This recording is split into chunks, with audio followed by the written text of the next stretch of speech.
Brighton 4, Tottenham 2. And you know what's coming. Back to life, back to reality. Back to reality for Tottenham Hotspur. What do we expect? It's your boy Mr. Box Office from Mr. Box Office TV, back with another video, back with another episode of your best, your worst, and bang average top 5 of a game against Brighton. What did we expect? But this would be fun. A very calm evaluation of my top 5. And you know how it goes. I'll give you my moments of what I feel was good, bad, or just bang average moments of the match. So let's get straight to it. Get yourself strapped in. And let's start with my number 5. Vicario saved us again. Saved us from embarrassment. Because that first half, Brighton were all over us. And it was because of Vicario's saves.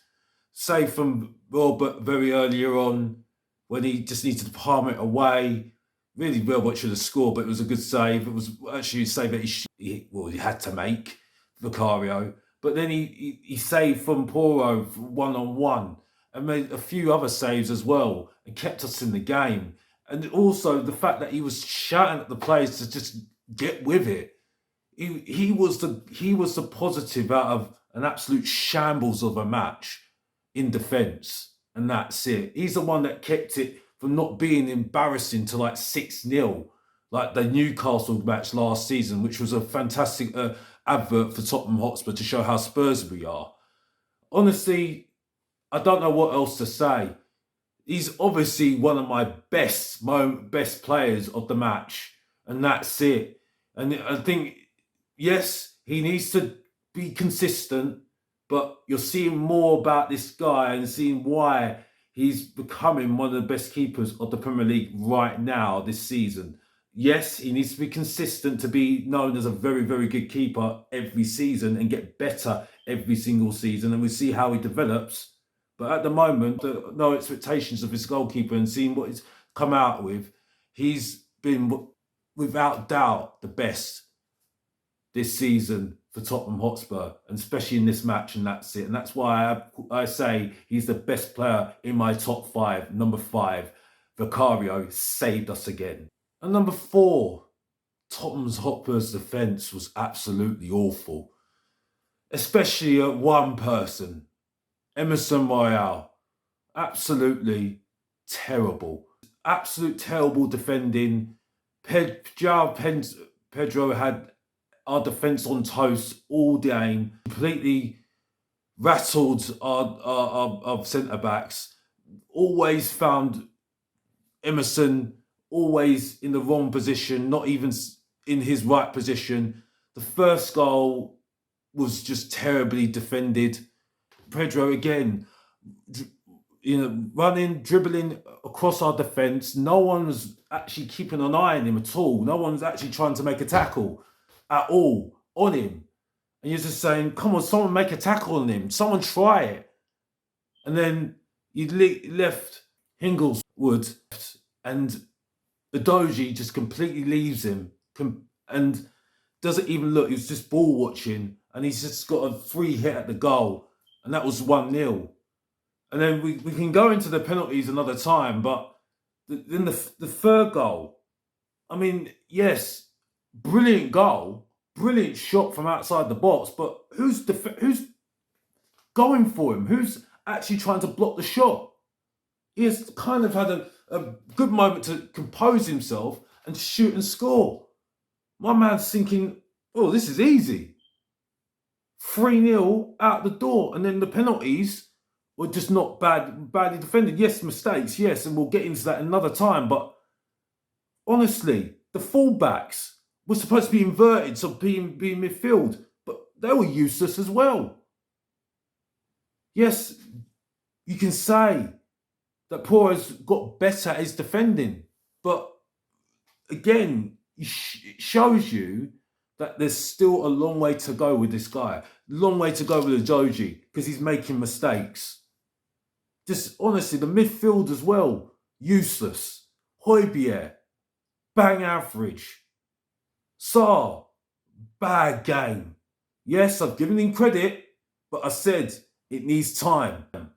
But we were all talking about this guy being the best, and that's it. No, absolutely useless. Kulu, where was he? Again, made mistakes, but I will get into him another time. But this was definitely our worst moments of the match. Our defending was absolutely awful, and particularly from a man, Emerson Royale, absolutely awful. And I don't understand why Ange does not want to play Dorrington, does not want to play Ashley Phillips. They were told they were the future. And if they weren't the future, they should have put them on loan and got defenders in the summer window. But that's an excuse that they're tired. No, I don't want to hear it. You should have defended better, and that's it. And if we could have defended better, we could have actually got a draw out of this game, which is fascinating because we were absolutely awful, and that's it. So just to leave it at that, Tottenham were absolutely awful, and definitely my worst moments. Tottenham's defending was terrible, and that's why they're at my number 4, especially the notable guy, Emerson Royale, the worst player on the pitch, and worst moment of the match as well, the defending from Tottenham Hotspur at number 4. At number 3, there's 2 penalty mistakes. The penalty mistakes were just awful. And the fascinating thing is, if we didn't let in those penalties, we could have got back into the game, because we got back into the game later on, which I'll get into another time. But the first one, Kulu from the corner, why is he pulling Welbeck's shirt, especially when you've got VAR, cameras everywhere? You're not going to get away with that, especially when you're playing away from home.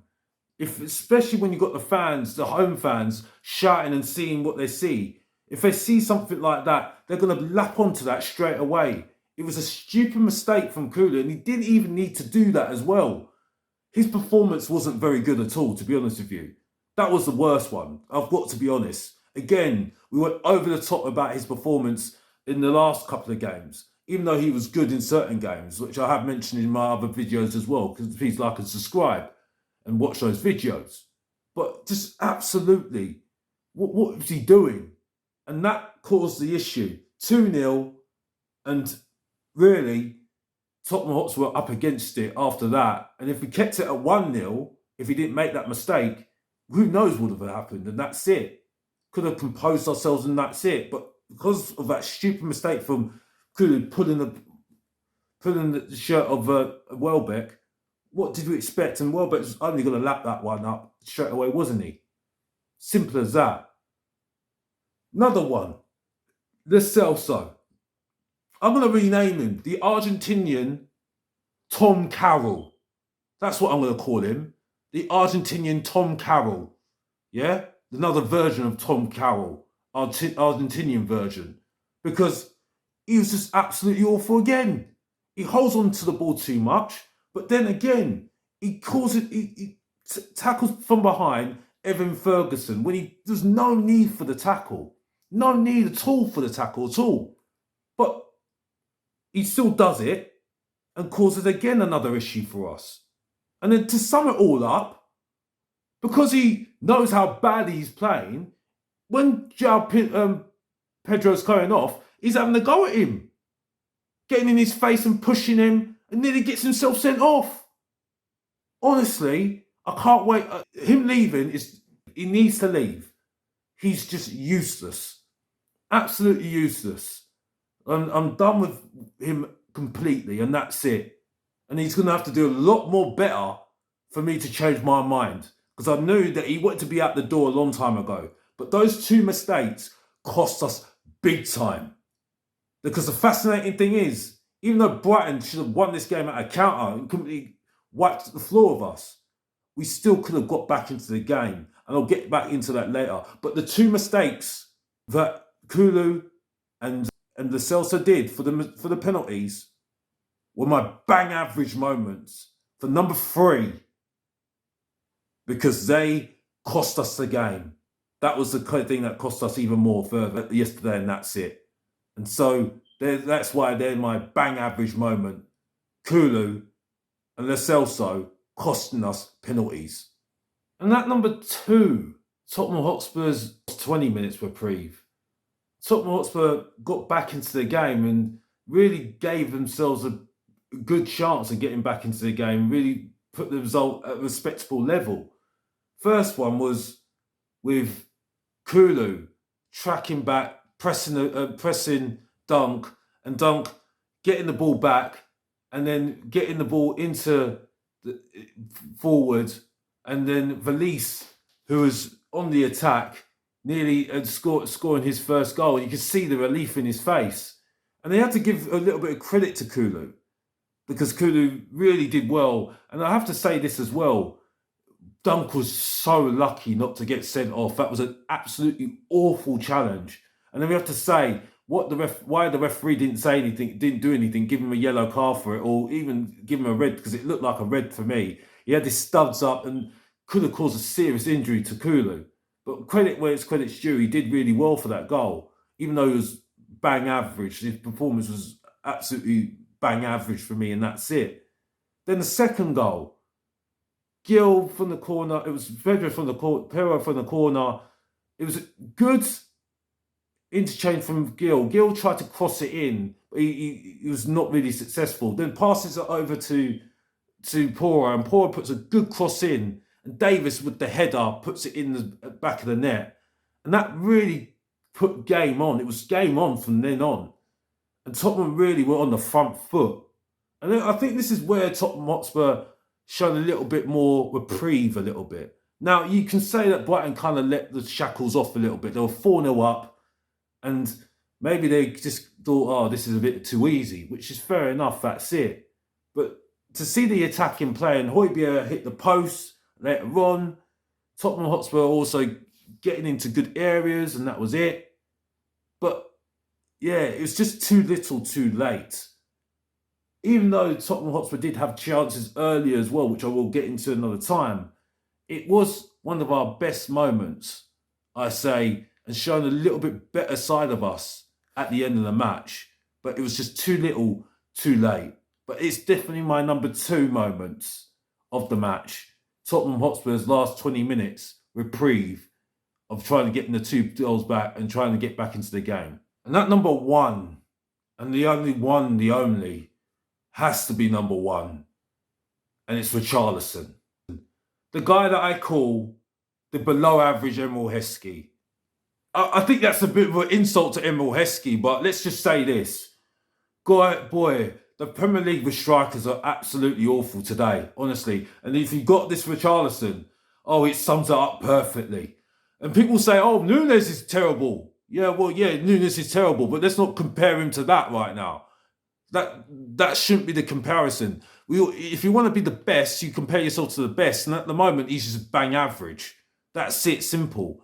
He missed so many chances. And the fact is, the fascinating thing is, if he's put away one of his chances, it could have changed the game. Let's talk about the 2 goals that he scored that were offside. I mean, what is it about this guy that can't find himself, make sure he's not offside? You just trap your last defender, and that's it. A good striker was able to track his last man and make his run from his last man, and that's it. So he's not offside, but he's always offside. It was just so frustrating. There was one chance he had his back to goal, and then he had a shot, and because he didn't use his direction properly, he put it wide. It just was the most frustrating thing to watch. And that's why I didn't go over the top about him with his performance, scoring those goals in the last couple of games. Because I knew, is he consistent enough? No. Those are tap-ins mainly goals that he should be scoring as a striker. If he can't score those goals, he shouldn't be a footballer. Simple as that. Don't worry, Son was rubbish as well. So he don't get off scot-free. And Kulu was rubbish as well, let's be honest as well. And Johnson as well. They were terrible. But Richarlison, he doesn't get off scot-free. Because if he's the main man, the main striker, you're going to get criticism if you're not scoring goals. and you're missing chances and keep them being onside. I'm sorry, you're a bang average player, and that's why you are my number one moments of the match. The number one player of the match being bang average. And that's it. And that's all, folks. I hope you enjoyed your second episode of the best, the worst, and bang average top 5 of a Brighton versus Tottenham match, which Tottenham Hotspur are back to reality again. You'll see more of this, like I said, and you'll get more less reactive top 5 best, worst, and bang average coming soon. And that's it. Please like and subscribe and keep watching and keep tuned in. But as it always, if you didn't know, get to know, support your boy, Mr. Box Office, subscribe and like, and come on, you Spurs. And I'm out.